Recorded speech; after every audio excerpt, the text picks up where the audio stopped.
Now we have the ingredients, we understand enough about the solar nebula to start following the process of how we got from a disk of gas and perhaps some dust to what we have today. And we'll start with the interior planets, the terrestrial planets. Remember that inside the snow line, we have mostly hydrogen and helium gas, but in addition, there are small amounts of solids that congeal. The solids in question are iron and nickel, silicates, the kind of materials we find in meteorites, and there's not a large quantity of those because these elements are very rare in the nebula, but there's enough. And as the density increases, these dust grains that are in Keplerian orbits inside this massive cloud of dust collide with each other and they adhere. They adhere in the same way that grains of dust adhere to cleaning rag. They adhere electrostatically and then chemically bind. They're forming rocks. These rocks are held together by chemical forces. And slowly over time, the larger rocks have larger surface area. They collide with more of the dust. And they grow, and eventually one forms objects of a size order of magnitude of a kilometer. There will be about 1 billion of them in the inner solar system. And these billion so-called planetesimals, microplanets, are reaching a size where, as we'll see in the homework, when you reach a size of about 1 kilometer, an object is bound now by its gravitation. In other words, the gravitational force is enough to hold the object together. It's more gravitationally bound than chemically. And this is an important transition because now these objects are heavy enough that they're moving in Keplerian orbits. They are no longer sustained by the pressure of gas, which is still enough to hold up. The dust is floating in the gas, but the larger rocks are not floating in the gas. They're falling through it, so they're moving on Keplerian orbits. Their velocities are higher than those of the gas and the dust, and so these large planetesimals are sweeping through the gas, and whatever grains of dust come close are immediately falling onto the planetesimals and being gravitationally attached. And so the gravitational attraction becomes important, and the larger objects grow faster. So there is this hierarchical growth where the rate at which an object grows turns out to be proportional to its radius to the fourth. And this goes on for about 100,000 years, in which these planetesimals, and certainly the larger among them, grow up to be rather large objects. And through these, at the end of this 100,000 years, the largest of them have merged to form about a few hundreds of objects that are called protoplanets. These are objects with a radius on the order of 1,000 kilometers, so slightly smaller than the current moon. And here another important transition happens. When you reach a radius or a size of about 1,000 kilometers, the object is certainly gravitationally bound. What has been holding up the rocks so far, the reason a rock doesn't collapse under its own gravity, is basically that a rock is rigid material. Chemical bonds hold it up against its own gravity. When an object reaches 1,000 kilometers, two important things happen. One is the heat of the collisions and the Kelvin-Helmholtz heating from converting gravitational potential energy as objects collide into heat, along with the radioactivity. The heat released by the radioactive elements that are trapped inside melts a protoplanet. When you reach a size of about 1,000 kilometers, you melt. This is very important. Things that melt are going to be spherical. Why are they going to be spherical? Well, because gravity flattens them out to the form of a sphere. Imagine a molten liquid Earth. We have parts of the Earth that are liquid. They are the oceans. There are no mountains in the ocean because a mountain in the ocean would be leveled by gravity. When the Earth was molten, and where a protoplanet is melted and liquid, it will naturally form into a symmetric spherical shape. If it is twisting, if it is spinning, it will be slightly oblate, slightly fatter at the equator than at the poles because of, again, the centrifugal barrier that we talked about. But as long as it's not spinning too rapidly, it will be approximately spherical. This is one important process that takes place. All of these protoplanets are assuming spherical shape. And then the other important thing that happens at 1,000 kilometers when things melt is something called chemical differentiation.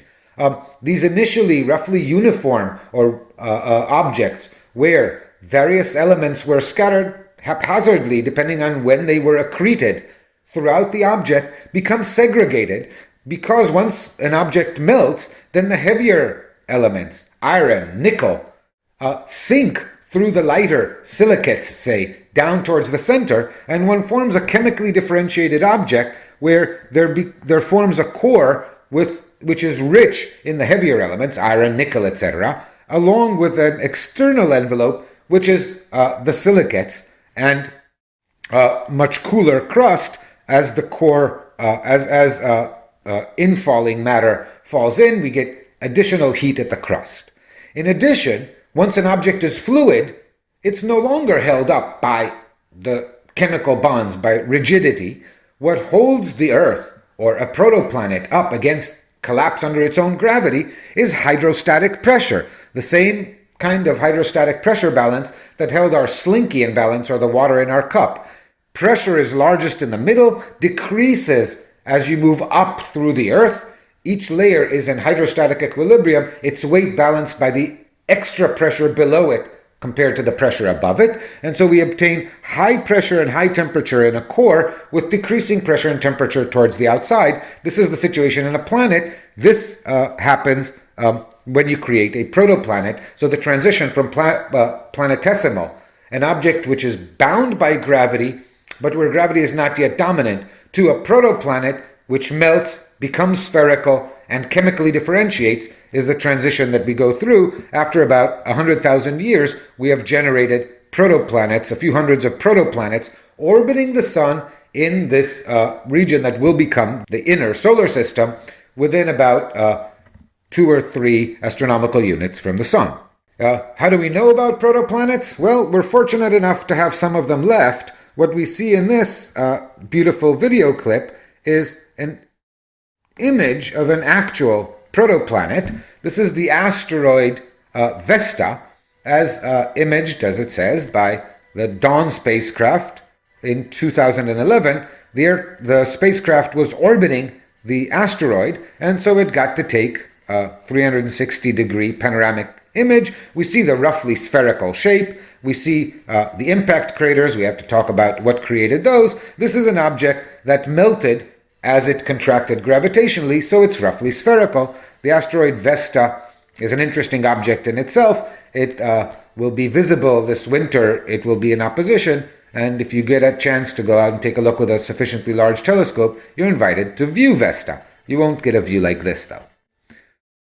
Carrying on with our plan of producing planets, we now have these protoplanets orbiting. They rapidly gravitationally accrete the remaining planetesimals. So now what goes on is that the gravitational force of these protoplanets begins to be important, and their interactions with the planetesimals are gravitational. They either accrete the planetesimals, or if they collide with them, they might blow them up and eject them from the inner solar system. The result of this process is that you end up with about 100 objects the size of the Moon, Mars, so smaller than the Earth.